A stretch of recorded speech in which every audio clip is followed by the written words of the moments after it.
We return to the Misano World Circuit Marco Simoncelli for the 7th race of 2020 in a season that has seen the wildest of storylines.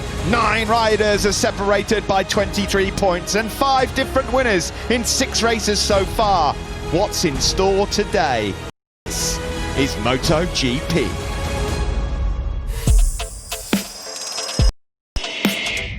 We've seen it all so far this year, and we saw something new again, this time last week, around this 4.2 kilometre long circuit. 16 corners, known for being tight and twisty in its nature, and of course those fast dramatic curves in Sector 3 can lead into lots of drama into the overtaking hotspot at turn 14.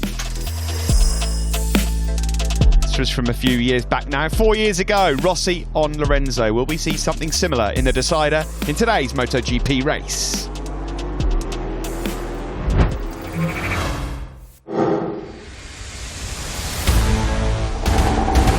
Coming up then in MotoGP in a few minutes, Vinales is on pole again. Can he finally convert it to victory?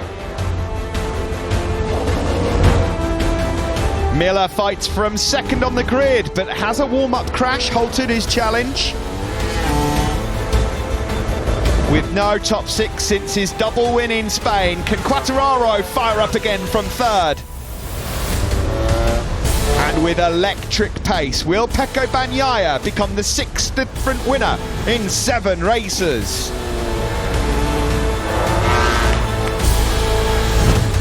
Let battle commence!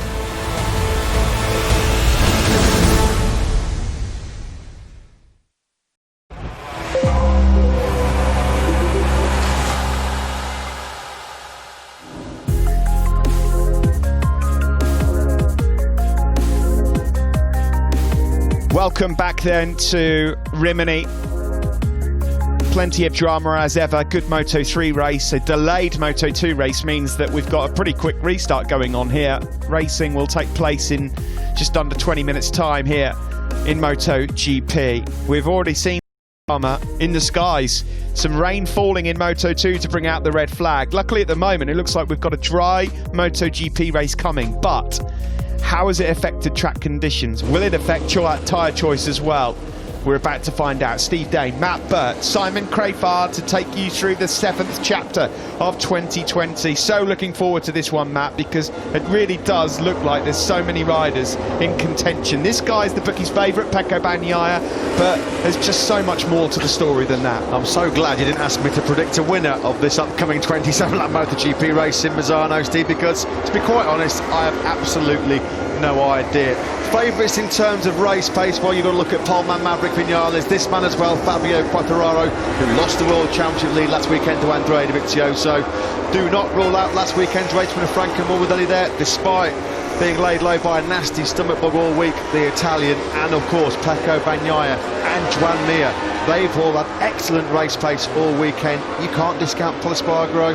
Brad Binder also has had a great qualifying, best in MotoGP, and the old warhorse, the Dr. Valentino Rossi, going from row 3. I think it was Fabio Quartararo who said yesterday, probably 8 or 9 guys have got a strong chance of winning this race today, and who am I to disagree with that assessment? Will we see a new race winner? These two exiting pit lane, bit battered and bruised, both had big falls at turn 15 this weekend. Likewise Miller this morning in warm-up, he was a huge one. He'll start from second on the grid as well. Yeah, horrible off-throttle high side for the Pramac Racing Ducati man this morning, Jack Miller.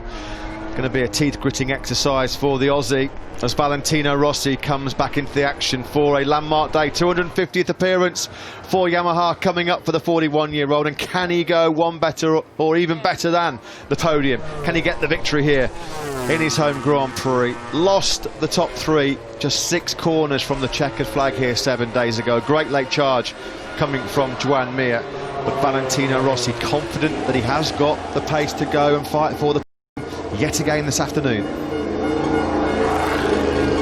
Here is Valentino then, exiting pit lane right now, coming past our commentary box in just a second. He's going to the circuit on a soft rear tyre, but it's used, and I'm not sure if he'll start on that.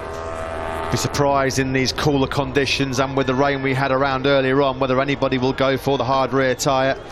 Pecco Bagnaia, who looked in such great nick yesterday, he said his pick was probably going to be hard front, soft rear, just like he raced here one weekend ago. So it will be interesting to see if there's been any last-minute changes of heart in terms of tyre choice. Let's hope we don't need those rain tyres after a few showers on this Misano World Circuit. Marco Simoncelli during the earlier Moto2 race. And what's going to happen for this young man, Maverick Viñales, the 25-year-old Spaniard on the Monster Energy Yamaha YZR M1, coming to pole position for the third race in succession here in Misano. But we do not know which Maverick Viñales is about to turn up for the next hour or so, do we? No, we don't. Lost on Friday, found again on Saturday, on pole once more, but has failed to win from pole position in his last 9 attempts in MotoGP. Can he make it at lucky number 10? I'd like Fabio Quartararo. Dominant in the first 2 races. I see all the local dignitaries here in Misano who've done a great job. This has been the first race in this COVID-19 pandemic era where fans have been allowed back into the turnstiles. 10,000 fans have come here in Misano. Plans around for Valencia, possibly Le Mans also, to welcome back fans later in the season. Certainly for Portimao in Portugal when we head there for the first time on 22nd for what looks like being in this crazy 2020 World Championship campaign. Will be a nail-biting final round title decider. How many names will still be in the mix come the end of November? There is Jack Miller. Very, very difficult race coming up for Miller after that horrible off-throttle high side in the warm-up this morning. Caught up with Johan Stiggerfeldt earlier on this morning, and Razlan Razli in the paddock at a safe social distance. They said this man needs a big result. They have said, you've got to get a good start, Fabio. You've got to get to the front. You've got to try and stay there, of course. They're disappointed not to have been on the podium since Spain. Yeah, Viñales and Quartararo, or Quartararo and Viñales, were 1-2, weren't they, in the first 2 races? Neither of them have seen a podium since then. Pol Espargaro, is he going to be the third KTM man this year to take victory in the MotoGP World Championship? Brad Binder did it in Brno. Miguel Oliveira did it in Styria, the Red Bull Ring 2. Pol Espargaro would love it if he could get his name on a race-winning trophy. Let's pop down and find out the latest condition. It's going to be a tough race coming up for Jack Miller. He's on the front row and he's with Simon. Jack, this morning it looked like a off-throttle high side. Looked like it knocked you around a little bit. How are you feeling? Yeah, it shook me a little bit, knocked the wind out of me. I just had to lay there for a minute and catch my breath back. But I mean, one of those things. It was a little chilly this morning. Just trying to do another little comparison with the soft, with the hard, sorry, because of the cooler temperatures. But in the end, I think we've gone back to what we know, what seems to work the best, especially in this heat, which is soft rear and the hard front. So fingers crossed we make it work. You know, it was touch and go there a little earlier on when that little bit of rain came in. It cooled off the track and I was 100% set on a hard. But yeah, I think we're back on the soft now.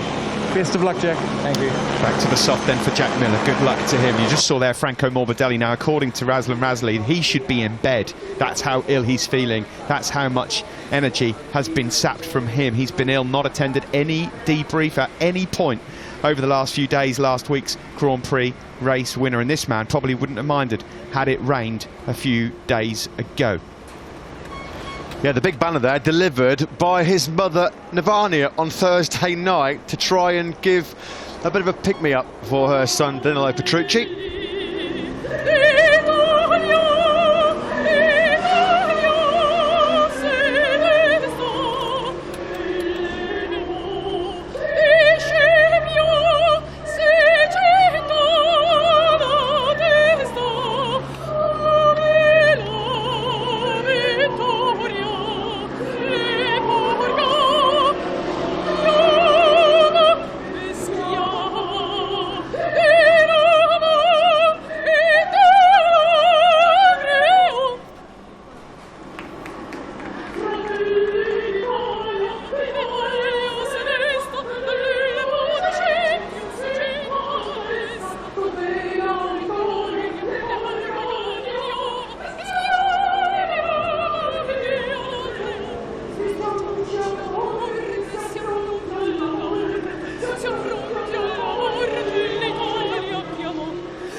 Thank you very much there. The Italian national anthem sung by Paola Tereferi ahead of this Grand Prix. Let's go down onto the grid then, find out what Ducati's hopes are, especially the World Championship leader, Andrea Dovizioso. He'll start from the 4th row in 10th. Paolo Ciabatti is on the grid with Simon. He is. We're actually standing next to Pecco Bagnaia right now, but Paolo, can you tell us what you think? Like, for example, Danilo was going fantastic this weekend. What do you think his chances of the race? Dovi obviously leading the championship. What do you think? And Pecco absolutely on fire. Yeah, as you said, I think Pecco, showed already last weekend that he's on fire, coming back from almost 5 weeks in the surgery, and he did fantastic also this weekend. Yesterday, almost smashed almost a record, and I think he has the pace to be fighting for the win. The other riders, like our riders, like Andrea and Danilo, I think they can do a good race. Not sure they have the pace to fight for the top positions, but in this moment, the championship is very, very strange. Many things happen, many different winners.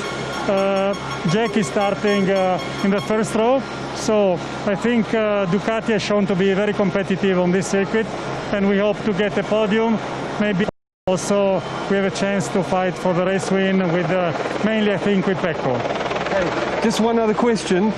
It seems like Pecco can keep that rear tyre going right the way through the race. Jack just told us he's going to go probably for the soft again, like the last one. I know how fast Jack is. You do. I would be surprised if he wasn't leading the race in the beginning. Has he sorted that drop with the rear tyre? Well, that's a good question. I think also Andrea and Danilo, they made a decision just at the last moment. I don't know what did they decide for the race yet, because I was not close to them, but for sure to keep the tire performing constantly throughout the race distance is going to be a challenge. As you said, Pecco seems to have a riding style which is quite gentle on the tires, so in my opinion he has the best chance here today to score a very good position. Thank you for your time. Thank you. Thanks, Paolo Ciabatti. Thanks, Simon. The noise erupting here with 10,000 fans at Misano as Valentino Rossi's name announced. How times have changed, eh? Paolo Ciabatti, the Ducati sporting director, on the grid for a Misano Grand Prix, saying that their best hope for the victory today in the hands of a certain Pecco Bagnaia. Just shows how much progress he's made after a very difficult rookie season in MotoGP. He's looked great all weekend. He's tried to conserve energy like he did here 1 week ago. He had great race pace to get into 2nd last week, and it'll be interesting to see how he starts. First 4 laps of Grand Prix, he struggled just to get temperature in that hard front tyre. He thinks that cost him the chance actually to go away early with Rossi and Morbidelli. Let's hope that he can find a little bit more performance early on in that hard front tyre, because Pecco Bagnaia looks like he could be our 5th new first-time winner in 2020 today. So many riders with pace throughout the field. It's just that they're starting so far back. We saw earlier Joan Mir. We know he's got race. He's in 11th. We also just saw there Oliveira. Likewise, Aleix Espargaro said that they're just struggling with speed. If he gets anywhere near the top 10 today, it would be a fantastic result for him. And Alex Marquez, well, again, he's got the pace as well, but not the 1 lap speed. He was very quick this morning, though. And Marquez, yes, back on the top of the timesheets in MotoGP. Alex Marquez, brilliant confidence boost. Top this morning's 20-minute warm-up session with a 1:32 flat. And Alex Rins, you've got to go a long, long way back. He might need binoculars, Rins, to see the lights here. 18th place on the grid for the Suzuki man. Struggled all weekend. No confidence whatsoever in the front end of that GSX-RR. It's the inaugural Grand Prix of Emilia-Romagna. Now then, let's see. Soft rear for Jack, medium rear for Quartararo. That's what he started. Maverick Vinales, medium, so he has gone for that medium rear. Quartararo then looking to try